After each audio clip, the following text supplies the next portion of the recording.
Welcome to YSM news.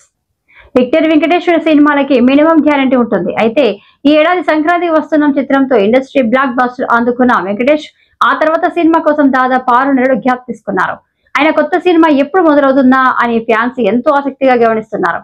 అయితే వెంకటేష్ సినిమాలకి సంబంధించి నెట్టింట అనేక ప్రచారాలు జరుగుతున్నది. ఈ నేపథ్యంలోని యుఎస్ లో జరుగుతున్న నట్స్ 2025 వేడుకల్లో తన నుంచి రాబోయే చిత్రాల గురించి స్వయంగా క్లారిటీ ఇచ్చేశారు వెంకటేష్. వాటిలో అందరూ ఎదురు చూస్తున్న త్రివిక్రమ్ శ్రీనివాస్ కాంబినేషన్ చిత్రంతో పాటు చిరంజీవి చిత్రం కూడా ఉంది. వెంకీ మామ మాట్లాడుతూ త్రివిక్రమ్ శ్రీనివాస్ కాబోలు ఓ సినిమా ఉంటుందని కన్ఫర్మ్ చేశారు. ఇది తొలి అధికారి స్టేట్మెంట్ గా చెప్పుకోవచ్చు. మెగాస్టార్ చిరంజీవి అనిల్ రావిపూడి కాంబినేషన్ లో రూపొందుతున్న ప్రాజెక్టులో తాను ఓ కీలక పాత్రలో కనిపించుతున్నట్లు తెలిపారు. గత కొంతకాలంగా వస్తున్న వార్తలపై ఇప్పుడు పూర్తి క్లారిటీ ఇచ్చారు. సూపర్ హిట్ సిరీస్ అయిన దృశ్యం కి 3వ భాగం కూడా ఉంటుందని వెంకటేష్ వెల్లడించారు. అందులో మీనాతో కలిసి నటించబోతున్నట్లు తెలియజేశారు. మరోవైపు నందమూరి బాలకృష్ణ సినిమాల్లోనూ ఓ స్పెషల్ కేమియో చేయనట్లు వెల్లడించారు. దీంతో వెంకటేష్ 2025లో సినిమాల పరంగా బిజీగా ఉండబోతున్నట్లు స్పష్టమైంది.